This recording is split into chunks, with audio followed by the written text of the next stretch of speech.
we're really missing this in our life. Some kind of ceremony, tradition, some kind of ritual. Maybe ritual's not the best word. Like, I don't want to try to make this sound like a hippie commune or anything, but it totally is. Totally is. Hello, hi, sweet lovely people. My name is Just Marie, and welcome back to the Art Shack. Today I am so excited. It's my last day of work. Not forever, just for the work week, and I'm really excited. Tomorrow is payday, and I'm so excited to sleep in. I've had a little bit of trouble sleeping over the past couple of nights, so hopefully be able to calm. You hear the helicopter? So today I got proposed interesting question. Well, it's not that interesting. I feel like so many people have talked about this before. What would you do if you won the lottery? And it just kind of happened so quickly, and my father-in-law, or not, sorry, not father-in-law, stepdad, whatever, labels, I don't freaking know. But he was talking about, you know, if I won the 70 million, like, I'd set my girls up, I would set my parents up, I would set my brother up, I would set Kelly and her kids up. Kelly is my mom's name, and so her kids, including myself, and you know, like, oh, okay, let's listen, and you know, it's all hypothetical, right? And he was like, I've actually thought about this so much, and started like talking, and just had to make sure nobody's outside listening. I get so uncomfortable and so shy. Like I'm slowly opening up out of my shell and trying to live in joy, be happy and smile and laugh and be open with my voice. Use this tool that is speech, that we are able to use language and be able to communicate in this kind of way, not just through vibrations or telepathically or anything like that. We can actually form words and speak to one another. So he was talking about winning the 70 million, and if he won, like, he would set people up, either buying them each a home or give 100,000 every month, or every year, sorry, every year, not every month. Oh, could you imagine $100,000 every month? I don't even know how I'd give it away so much. Like, that is so much money that, like, you can't even process. Is there, like, there's definitely people who do that kind of stuff, and like, how does one even spend that kind of money? And I want to believe that a lot of us think, oh, if I won that amount of money, or if I was earning that amount of money, let's say like one was earning $100,000 every month, well, I'd give it all away. That is so much money. How, like, that is like life-changing for so many people. That would be unreal. I know exactly what I'd do if I won the lottery, and I think so many of us, oh, if I had the money, if I had the money. And once we get there, once we buy whatever it is, then it's like, okay, now I have to maintain this and continuously invest in it. Like, for me, I would like a tree fort sanctuary. I have dreams of owning a land, like, over 40 acres. It must be over 40 acres. 40 to 100, or it could be two separate properties, but enough space so people can go to and from and be able to walk and venture and explore, and the animals can come through. There must be some kind of flow of water nearby. It doesn't have to be on the land specifically, but nearby, water movement is a very good feeling. It takes away negative energy and it helps clear the system. It finds some kind of balance, and also the animals, brings the animals with it. With this property, I'd like to have some kind of garden set up, and as well as be able to raise animals.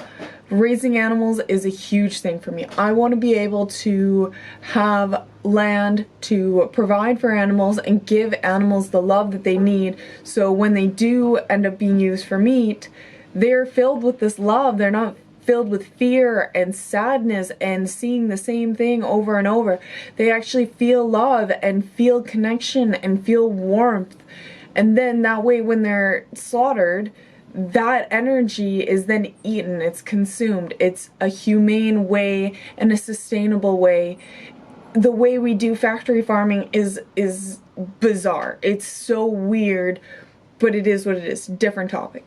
So I would love to be able to have a butcher who lives with us and be able to take me through the process and then I never have to go deal with it again. You know, it's something where I need to be a part of it, but I want to be a part of it in the loving and caring and nurturing the animals, opposed to doing the slaughtering. And I don't know if Rob would want to do that either, but I think that would be a very, it would be so beautiful. I think that is such a pure way to do things, and if I don't do that, I hope to know somebody who does that, so we can have clean meat and be able to eat enjoyable food that isn't just stressed out. And when we eat things that are stressed, things that are living in fear, we consume that.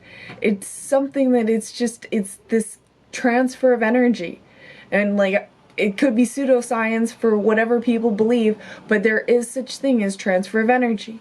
And this is the way my mind works, is that if we consume stuff that they're being grown in times of the year that isn't their season, like apples, strawberries, avocados, sprouts, all this stuff, and then we're eating it, it's confused, it's not the, like, it's different, it's manipulated, and when we eat that stuff, like it's something, it just makes sense, right?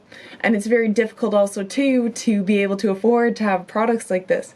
So part of what I do with winning a lottery amount is I would invest in this tree fort sanctuary, this plot of land, and be able to preserve the land. And then eventually I would love to have a tree fort sanctuary where people can come and spend time away from society, away from all this nonsense, all this commitment, all this time scheduling, all this organization, this structure, this construct that we have created, where there's jobs that people have to go to, and it's like, well, I fucking work at a hotel, and you know, that's my job. I'm a maid. Hello, hi, I'm Jessica. I'm a maid. And what else do you do?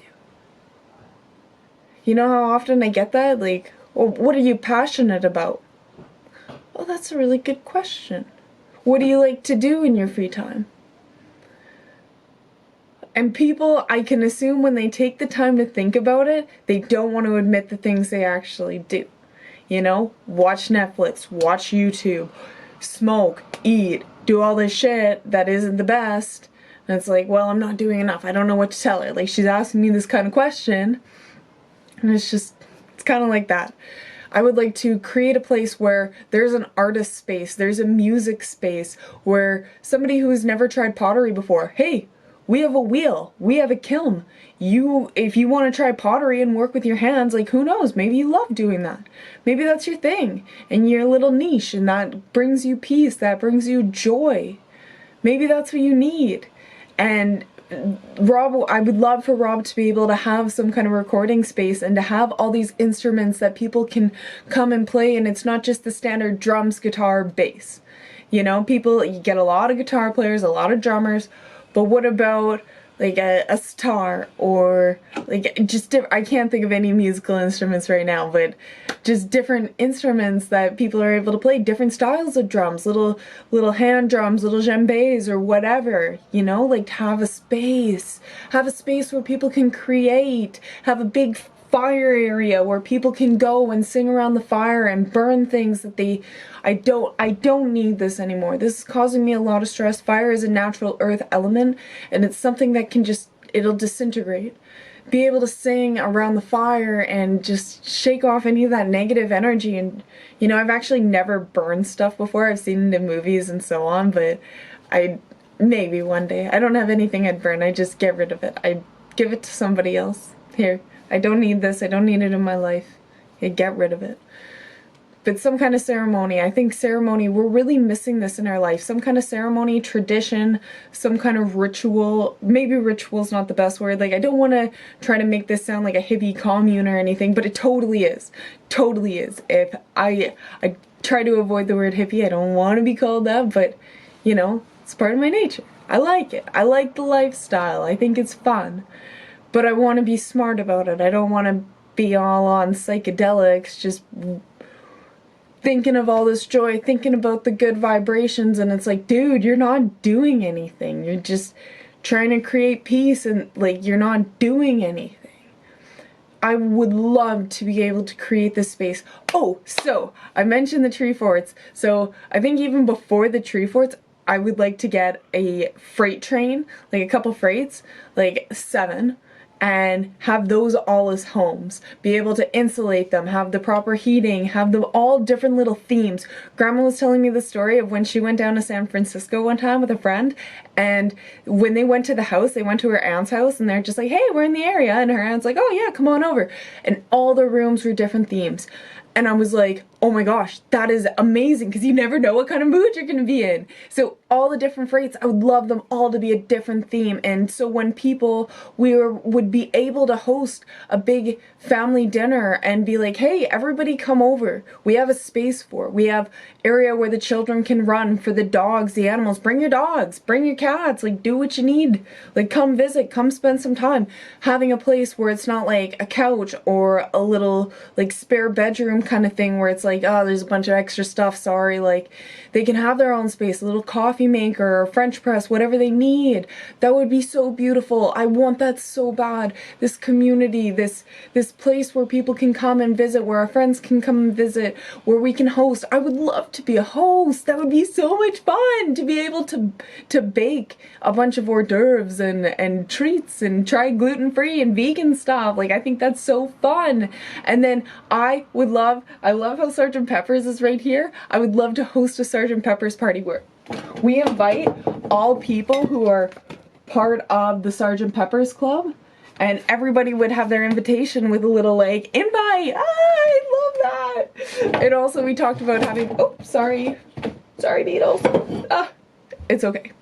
I would also love to have a Last Waltz party. The Last Waltz is the band's last like farewell concert, and it was during Thanksgiving, American Thanksgiving, and they fed everybody turkey, and then they just jammed with a bunch of people like Ronnie the Hawk and freaking what's her name who sang Coyote? Little Coyote, yeah. She also sang like a don't it always seem to go. What's her name? I don't remember her name, but it'll come to me. Joni? Joni Mitchell. There she is. Joni was there. Frick, who else was there? The guy who played the piano, Bob Dylan, Neil Young were both there. Neil Diamond was also there, I'm pretty sure. But yeah, it was a hoot and a holler, and just to have a Last Waltz party where we come over and eat dinner and then be able to socialize while the Last Waltz is projecting, and it's like we're all there and just like crying in tears because it's so fucking beautiful. It's just perfect. Oh, also like a come as a Bob, like your favorite Bob in history or something like that, some kind of like dress up thing. I think that would be so much fun, and just to be able to get people together. One thing that I'm really noticing as I get older is a lot of times we only get together in big groups when there's a wedding or somebody passes. And that's really devastating. I want to have that connection so it's like we can all support each other, and it's not like we're catching up at the same time as we're grieving through loss. Or like we're catching up and it's like, oh my gosh, I haven't seen you in forever. Like, oh, they're getting married, and it's like, oh yeah. And even weddings aren't big anymore. People aren't getting married the same, and like it's so expensive. It's unreal how much. I would love to have a 7-day wedding event, just a 7-day celebration of love. I don't like to party or anything like that anymore. I used to be like a woo girl, like woo. But not anymore, that's not my thing, but I do want to host. I remember for my 19th, or maybe it was my 20th birthday, and I said to my buddy, I was like, I want to have like a nice, like a cocktail party. I want to invite everybody over, and they wear nice things, and we have the martini shaker, and like, he's like, Jess, you think the people we hang out with are gonna be able to be civil? You're too controlling. At the time, very bitchy as well. You're very set in your ways that you're gonna get mad if homeboy Jim Bone is freaking sloshing all over the place, and you're like, fuck you, like, you know, like you're gonna be able to do these things, but wait till you're older. Like, have fun being 20. And he's like, that was a freaking hard reality.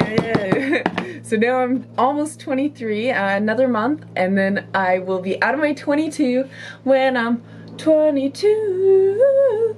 Yeah, I'm really excited to grow another year, and it's been a slow learning process for sure, but I'm really excited about that, and I expect so many great things to happen over the next year for myself, and as well as Rob and the family that's around us. I think there's going to be a little bit of grief that we all need to recover from, but there's going to be a lot of beautiful things that happen, a lot of unexpected turns, a lot of tears of joy. I really pray for the people around me to feel these tears of joy, not sadness, not loneliness, not emptiness, but a tear of joy, like, oh my gosh, like it's coming true, it's snowballing, it's happening.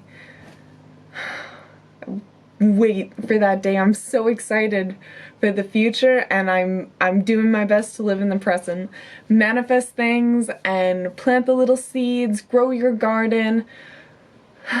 It's all beautiful in the mind. It's so beautiful, and that's a big thing too, cleaning up the mind so that life just flows a little bit better. So thank y'all for watching, and I hope you have a wonderful day. Joy! Super bad at ending videos, but goodbye!